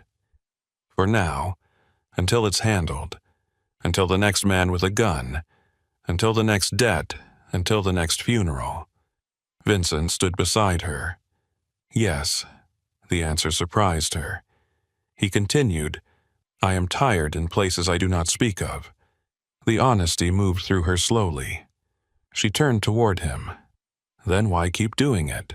"Because I built a life out of power. And power does not let go just because a man grows weary. Maybe not. But men can let go." He looked at her. "You make it sound simple. No, I make it sound possible." The ocean struck the rocks below steady and dark. Vincent reached out, then stopped giving her the choice. Nora saw it. The space between them. The restraint. The question. She stepped into him. His arms closed around her carefully, as if he remembered every place she had been hurt. Nora rested her forehead against his chest and listened to his heart strong and uneven beneath her ear. For a long time neither of them spoke. Then Vincent said quietly, "Wanting you here is selfish." Nora closed her eyes. "Maybe. I should send you away. Do you want to?" His answer came without hesitation. "No." She lifted her head. His face was close now, carved by moonlight and shadow. Beautiful in the way storms were beautiful when you were foolish enough to stand outside and watch them arrive. Nora whispered, "Then stop asking me to leave." Vincent's hand rose to her cheek. He touched her like she was something he did not deserve and could not stop reaching for. "I do not know how to love without ruining what I touch." Nora's breath caught, then learned slower. He bent his head. The kiss was not soft at first. It was restrained, almost painful, with everything held back. Then Nora's hand curled into his shirt and his control broke just enough for warmth to come through. He tasted like coffee and rain and regret. When they parted, he rested his forehead against hers. Inside the house, somewhere upstairs, Lily laughed in her sleep. Nora smiled before she could stop herself. Vincent heard it too. His eyes softened. For one suspended moment, with the ocean and darkness below, and danger still circling beyond the gates, the fortress did not feel like a cage. It felt like a house learning how to become a home. By morning, the kiss on the balcony had become something neither Nora nor Vincent spoke about, but the house seemed to know. Maggie knew because she looked at Nora over breakfast with one eyebrow lifted and too much patience in her smile. Cole knew because he entered the dining room, saw Vincent standing closer to Nora than usual, and immediately looked as if he wanted to walk back out. Lily knew because children always knew the things adults tried to hide. She sat at the table in her school sweater, swinging her legs beneath the chair, looking from Nora to Vincent and back again. "Why are you both quiet?" Nora nearly choked on her coffee. Vincent lowered his newspaper, though he had not turned a page in 10 minutes. "I am always quiet." Lily pointed her spoon at him. "Not like this." Maggie made a small sound into her cup. Nora shot her a warning look. Lily narrowed her eyes. "Did something happen?" Vincent folded the newspaper with great care. "Yes, your aunt is enjoying herself too much." Maggie smiled sweetly. "I find joy where I can." Lily looked unconvinced, but the moment broke when Ben stumbled into the dining room wearing borrowed sweatpants and the haunted expression of a man who had slept under armed protection and realized his life had become much worse than his bad decisions had promised. He stopped in the doorway. "Am I allowed to eat?" Lily looked at him with solemn concern. "This house feeds scared people." Ben blinked. Nora pressed her lips together. Vincent gestured toward the table. "Sit down." Ben sat immediately. He kept his eyes on his plate while a housekeeper placed eggs and toast in front of him. His lip was swollen. One cheek was bruised. His hands shook when he reached for the orange juice. Nora wanted to yell at him again. She also wanted to tuck a blanket around his shoulders and ask him why he had never learned that love did not always have to arrive after damage. Instead, she passed him the butter. He looked up. "I'm sorry, I know." "No, Nor, I mean it, I know." That was all she could manage without crying. Vincent watched them quietly. Nora felt his gaze, but it did not press. It held back. That was the thing about him that kept surprising her. He had the power to fill every room he entered, yet, when something mattered, he could make space. Cole entered before breakfast ended. The softness in the room disappeared. Vincent saw it first. What Cole looked at Lily, then Nora. Vincent stood. "My study." Nora stood too. Vincent looked at her. "Nora, if it is about Coyle, I am coming." His eyes hardened. "That is not a breakfast conversation. Good thing I'm finished." Maggie reached for Lily's hand. "Come with me, darling. We need to find your blue hair ribbon." Lily looked from adult to adult. Bad news. No one answered quickly enough. Nora crouched beside her chair. "Yes, but you are safe." Lily touched Nora's bandaged shoulder, though it had almost healed. "Are you?" Nora took her hand. "I am in this house with you." Lily studied her face. Then she nodded, accepting the only answer Nora could give. In the study, Cole laid photographs across Vincent's desk. An abandoned casino on the north end of the boardwalk. Broken sign. Chained doors. Graffiti along the side entrance. A place tourists no longer photographed because Atlantic City had a way of letting bright things rot in public. Vincent's face turned cold. "He wants a meeting there." Cole nodded. "Tonight, 10 o'clock. Just you and 2 men." Ben stood near the wall, pale. "That place belongs to Coyle." Vincent looked at him. "You know it." Ben swallowed. "I lost money there once before it closed. Then after it closed, some guys still ran games in the basement." Nora stared at him. "Of course you did. I said I was sorry. You're going to need a bigger word." Cole tapped one photograph. "It is a trap," Vincent said. "Yes." Nora crossed her arms. "Then you are not going." Everyone looked at her. Cole looked as if he had just watched someone slap a wolf. Vincent's voice was calm. "Nora, no. Don't say my name in that tone. He wants you there, so do not go there. If I do not go, he keeps reaching for Lily, for you, for your brother, then call the police." Cole gave a humorless laugh. Nora turned on him. "What is funny? The police have been trying to put Vincent away for 15 years. Then give them someone worse." Vincent went still. Nora looked back at him. You said power does not let go. Maybe it does if you hand it another throat. Silence. Maggie appeared in the doorway, having heard enough to stop pretending she was not listening. Vincent looked at his sister. She stepped into the room. Nora is not wrong. Cole frowned. We cannot trust cops with this. Maggie said, We do not need to trust them. We need to aim them. Vincent looked at the photographs again. The room waited for him. Nora saw the war inside him. Not fear of Coyle. Not fear of death. Something harder. Vincent knew how to answer violence with violence. It was the language that had built his name. But Lily had begun to sleep. She had begun to laugh. She had glued Nora to her family tree with purple glitter. If Vincent walked into that casino as the man Coyle expected, he might win the night and lose the part of himself that was trying to come home. He picked up one photograph. Cole, find me evidence that connects Coyle to the diner attack and Ben's attempted grab. Cole's eyes narrowed. We have pieces. Make them whole. Nora breathed out. Vincent looked at her. I am still going, her breath caught.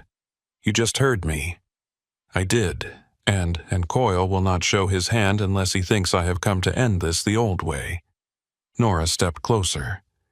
You are not bulletproof. No. Lily cannot lose you. His face softened. I know. You cannot say that and still walk into a trap. Vincent moved around the desk until he stood in front of her. I am not walking in blind. I am not walking in angry, and I am not leaving Lily unprotected. Nora wanted to argue. She wanted to grab his shirt and call him every cruel name fear could invent. Instead, she lowered her voice. Then tell her before you go. A shadow crossed his face. No. Yes, I will not put that fear in her. She already feels it. Children feel the shape of every lie in a house. Maggie looked down. Cole said nothing. Vincent's jaw tightened. Nora's voice softened. She needs to know you trust her with the truth. Not all of it. Enough. For a long moment, Vincent only looked at her. Then he nodded once. Lily was in the greenhouse when they found her sitting on the floor beside Evelyn's roses with Oliver in her lap. She was not crying. That almost made it worse. Vincent crouched in front of her. Piccola. You're going somewhere. Nora stayed near the doorway close enough for Lily to see her far enough to let Vincent be the father he was trying to become. Vincent said, Yes. Because of the bad man? Yes. Lily looked at the roses. Is he the same bad man from the diner? Vincent took a breath. Yes. Lily's fingers tightened around Oliver. Are you going to hurt him? The question stopped him. Nora watched his face. Watched the old Vincent rise, the one who would have known exactly how to answer before a waitress and a wounded child rearranged his world. Then he said, I am going to stop him. Lily looked at him. Is that different? Vincent swallowed. I am trying to make it different. Lily reached for his hand. Will you come back? His voice roughened. Yes. Promise promises again. Nora felt the old fear in that word. Vincent did not answer quickly. He took Lily's hand in both of his. I promise I will do everything I can to come back to you. Lily studied him, then nodded. It was not enough. It was only true. Sometimes true was the kindest thing left. That evening, the house moved into lockdown. The warmth did not disappear, but it folded itself carefully away. Guards shifted posts.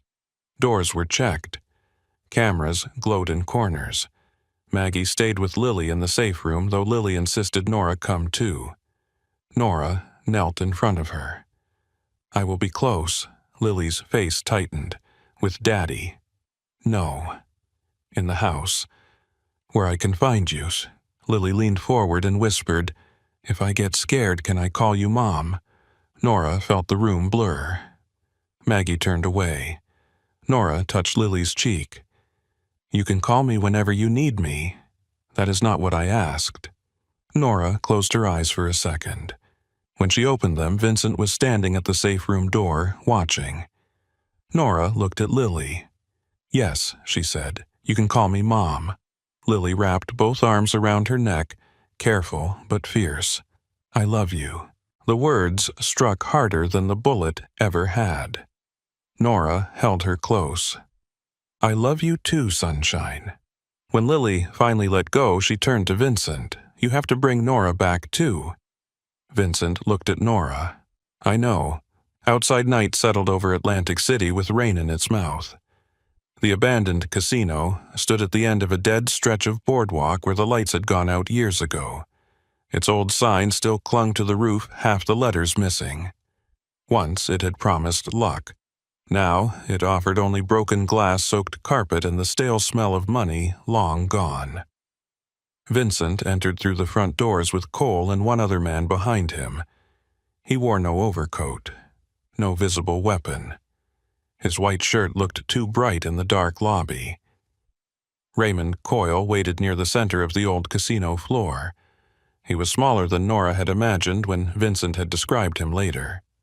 That was the thing about cruel men. They were often smaller than the damage they caused. Narrow face, pale eyes, a smile that made even silence feel dirty. You came light, Coyle said. Vincent looked around the ruined room. You asked for a meeting. Coyle laughed. I asked for surrender. Vincent stopped 10 feet away. You hit a diner full of civilians. I hit your pride. You aimed at my daughter. Coyle's smile thinned and found your weakness. Vincent said nothing. Coyle tilted his head. I heard about the waitress. Pretty girl, brave girl, stupid girl. Does she warm your bed now or just babysit the grief? Cole shifted behind Vincent. Vincent did not. That was when Coyle understood something had changed. He had expected rage. He had expected the old Vincent, the man who answered insult with blood. Instead, Vincent stood in the broken casino lights, still as stone. Coyle's expression sharpened. You think you can become clean, now men like us do not get baptized by a waitress. Vincent's voice was quiet, no, but sometimes they learn where the filth ends. Outside, sirens began to rise. Coyle's eyes flicked toward the doors. Vincent looked at him. You always did talk too long. Police lights washed blue and red across the cracked mirrors. Doors crashed open. Officers flooded the lobby. Coyle's men reached for weapons and found Cole's team already behind them, cutting off every exit with silent precision. Coyle stared at Vincent. You brought cops. I brought consequences. The arrest was not clean. Nothing in Vincent's world ever was. Men shouted. Glass broke. One gunshot cracked into the ceiling before Cole slammed a man against a blackjack table and disarmed him. But Vincent never moved toward Coyle. He never gave him the satisfaction of becoming the monster he had prepared to fight. When detectives forced Coyle to his knees, Vincent stepped close enough that only Coyle could hear him. You mistook my daughter for a pressure point. Coyle spat blood onto the carpet. She is. Vincent's face did not change. No, she is the reason I stop men like you from making more children afraid. Coyle laughed, but there was fear in it now. Vincent walked away before the sound ended. At the Callahan house, Nora waited in the front hall because waiting anywhere else felt impossible. Ben sat on the stairs behind her, silent for once. Maggie stayed in the safe room with Lily, sending updates through the house phone every few minutes. Cole had called once to say the police had Coyle in custody. Vincent had not yet spoken. Nora stood facing the front door with her hands clenched at her sides. Every passing minute became a room she could not escape. Ben finally spoke. You love him. Nora did not turn. You picked a dramatic time to become observant. I'm serious, so am I. He came down one step. Nor, She looked back. Ben's face was bruised and tired, but his eyes were clearer than she had seen them in years. You spent your whole life saving me mom bills, everybody. I kept thinking that meant you were strong enough not to need anyone. Nora's throat tightened. I'm not doing this right now. I know. I just need to say it before I become a coward again. She looked away. Ben continued. If this is the place where somebody finally holds you back, don't run because it looks dangerous. Nora gave a broken little laugh. It is dangerous. Yeah, but so was being alone. The front gate buzzed open on the security screen. Nora turned. Headlights swept across the wet drive. The front door opened before anyone knocked. Vincent stepped inside rain on his hair blood on one, cuff eyes searching. Nora crossed the foyer before she decided to move. He caught her against him. For one breath, neither spoke. Nora pressed her face into his chest and felt him alive beneath her hands. You came back, she whispered. His arms tightened. I promised. She pulled back just enough to look at him. You are hurt. Not badly. That is what people say when they are bleeding. It is not mine. She stared at him. He almost smiled. Most of it is not mine. Nora hit his chest with the flat of her hand. He caught her wrist gently and brought her knuckles to his mouth. The tenderness undid her more than the danger had. Maggie appeared at the top of the stairs. She wants to see you both. Lily was sitting in the safe room under the moon lamp, wrapped in Evelyn's pink blanket. When Vincent entered, she ran to him with a small cry. He dropped to his knees and gathered her close. Nora stood in the doorway, one hand over her mouth. Lily pulled back and touched his face. You came back, yes. Did you stop him? Vincent looked at Nora, then back at Lily. Yes. Did you make it different? The room went quiet. Vincent brushed hair from his daughter's eyes. I tried. Lily considered that, then nodded. Okay. It was not forgiveness. It was not understanding. It was trust, small and new, placing one foot on unsteady ground. Then Lily reached for Nora. Mom. Nora went to her at once.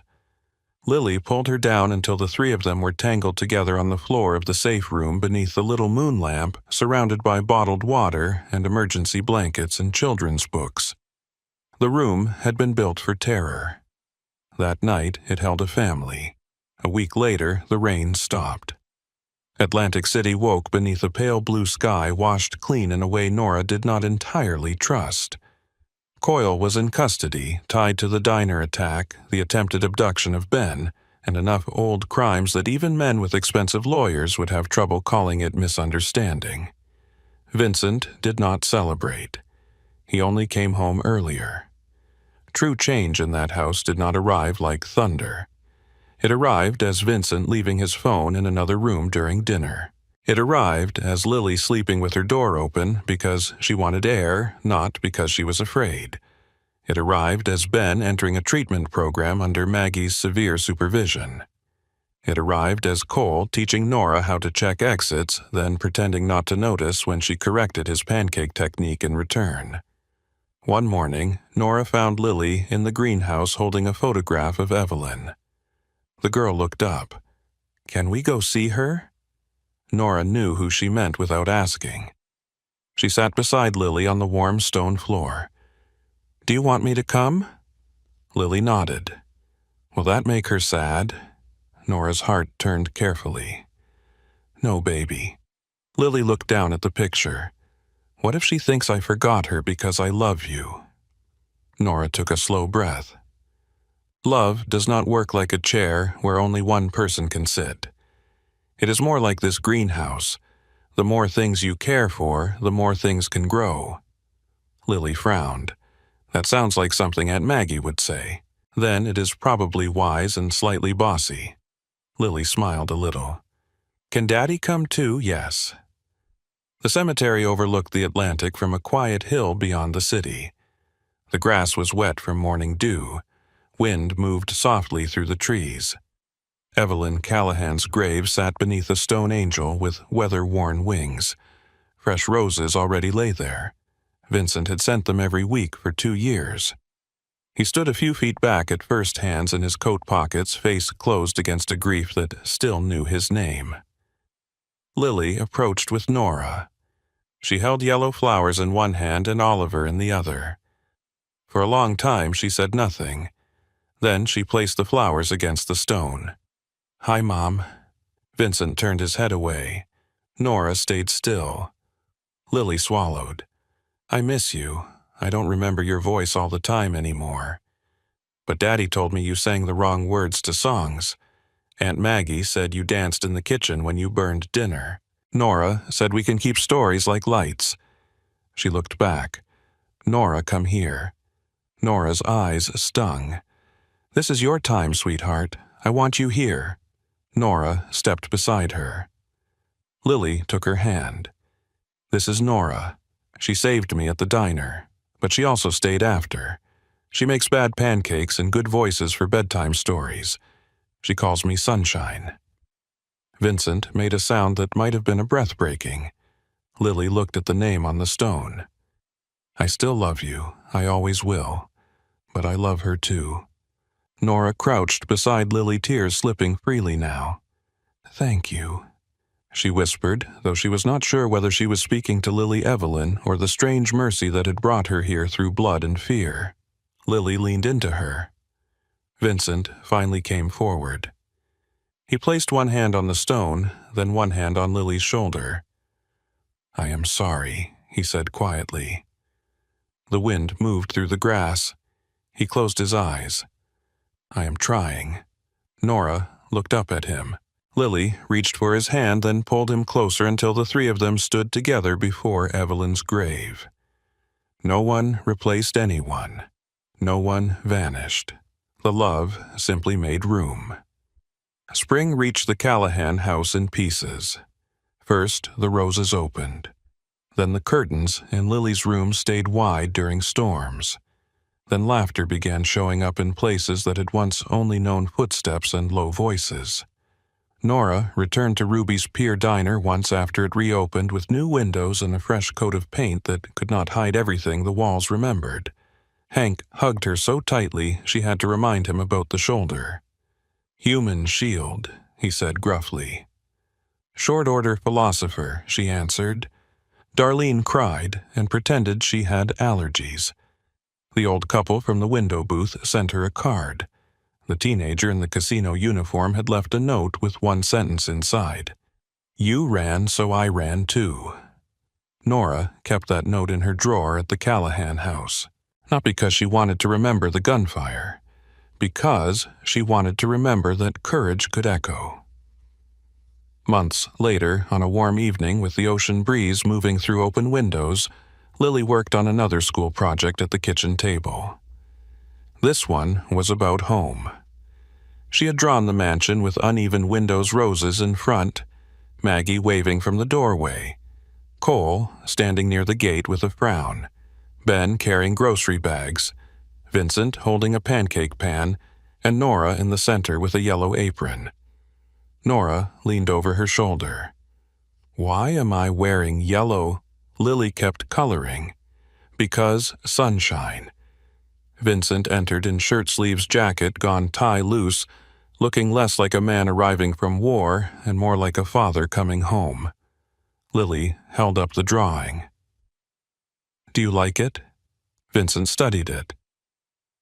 "I look very serious." "You are very serious. Nora is in the middle." Lily looked at him as if that should have been obvious. "She is the warm part." Nora went still. Vincent's eyes lifted to hers. Maggie, standing at the stove, suddenly found the sauce very interesting. Vincent walked to Nora and touched her face, not caring who saw. "She is," he said. Lily smiled and went back to coloring. That night, thunder rolled over the coast. Once that sound would have sent Lily running to a closet or trembling beneath blankets. Now she appeared in Nora's doorway with Oliver under one arm. "Can I sleep here?" Nora pulled back the covers. Always. A few minutes later, Vincent came to the door. Lily sat up. "Daddy, you too?" He looked at Nora. The question was there quiet and careful as it always was when he crossed any line that mattered. Nora smiled. Vincent came in and sat on the other side of the bed. Lily settled between them, one hand in Nora's, one hand in Vincent's. Thunder moved again, softer this time, farther away. "Mom?" Nora looked down. "Yes, sunshine." "Do you think families have to start happy?" Nora brushed hair from Lily's forehead. "No." Vincent's hand closed gently around Lily's. Lily thought about that. "Good. Why good?" "Because ours started loud." Nora laughed softly. Vincent smiled in the dark. Lily yawned. "But now it is quiet." Rain began against the windows, a gentle tapping over the ocean wind. Lily's breathing slowed safe and even. Nora looked across at Vincent. The man who had once seemed carved from danger now sat barefoot on a child's bed, holding his daughter's hand like it was the most sacred thing in the world. His eyes met Nora's over Lily's sleeping form. No vows were spoken in that room. No promises big enough to tempt fate. Only presence. Only staying. Outside Atlantic City glittered beyond the rain, full of old sins and neon dreams, full of men who still whispered Vincent Callahan's name with fear. But inside the house by the water, pancakes burned, roses bloomed, bedtime stories ran too long, and a little girl slept without screaming. Nora Blake had once believed she was invisible. Then a child in a yellow dress saw her through smoke, blood, and terror, and called her Mom. She had thought the bravest moment of her life was running toward gunfire. She had been wrong. The bravest part came after the wound closed. It came every morning she stayed.